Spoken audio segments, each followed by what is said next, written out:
जब तक सूरज चांद रहेगा गांधी तेरा नाम रहेगा। जब तक सूरज चांद रहेगा गांधी तेरा नाम रहेगा। जब तक सूरज चांद रहेगा गांधी तेरा नाम रहेगा।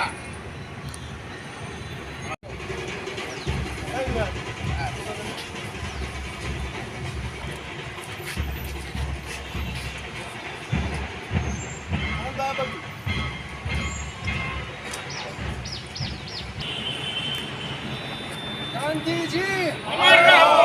गांधी जी अमर रहो। ओके नमस्कार सत्य અને અહિંસાના પૂજારી ભારતના રાષ્ટ્રપિતા અને ભારતને અંગ્રેજોની ચુંગાલમાંથી અહિંસાના માધ્યમથી આઝાદી અપાવનાર પૂજ્ય મહાત્મા ગાંધીજીની આજે જન્મ જયંતિ હોય સિહોર શહેર કોંગ્રેસ સમિતિ વતી ગાંધીજીએ દેશ માટે જે બલિદાન આપ્યું અને જે કાર્યો કર્યા છે એ કાર્યોને યાદ કરીને સિહોર શહેર કોંગ્રેસ સમિતિ વતી સખત નમન કરું છું. ગાંધીજી એક એવા વ્યક્તિ હતા કે આજની પરિસ્થિતિમાં પણ આપણે ગાંધીજી પાસેથી ઘણું શીખી શકીએ એમ છીએ. આજે જ્યારે સમગ્ર વિશ્વમાં યુદ્ધનો માહોલ હોય, અહિંસાનું જોર વધ્યું હોય, ત્યારે આપણને સ્વાભાવિક છે કે ગાંધીજીનું સ્મરણ થઈ આવે. ખાલી ગાંધીજી જ એવા વ્યક્તિ હતા કે જેની સ્મશાન યાત્રામાં એ સમયમાં આશરે 30 લાખ જેટલા લોકો જોડાયા હતા. અને એ પરથી જ તે આપણને અંદાજો આવી જાય કે ગાંધીજીની લોકચાહના કેવી હશે. ગાંધીજી ખાલી સંદેશો આપવામાં નહોતા માનતા, પણ આચરણ કરવામાં માનતા હતા.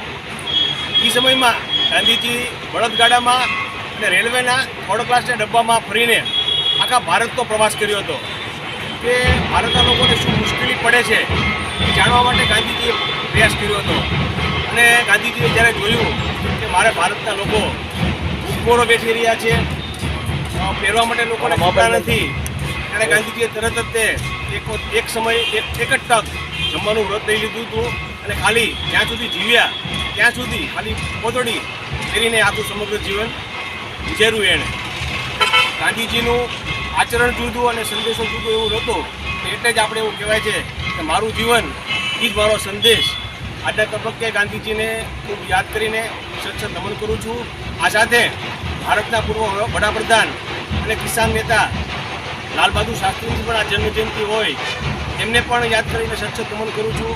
જય જવાન જય કિસાન એને સૂત્ર આપ્યું અને જેમના વડાપ્રધાન કાળથી ખેડૂતોની જે આર્થિક સ્થિતિ સુધરી છે, ખેતીમાં જે ક્રાંતિકારી સુધારા લાવ્યા, હરિયાળી ક્રાંતિના જનક છે, એમાં લાલ બહાદુર શાસ્ત્રીને પણ આ તકે યાદ કરીને તેમને પણ નમન કરું છું. આભાર.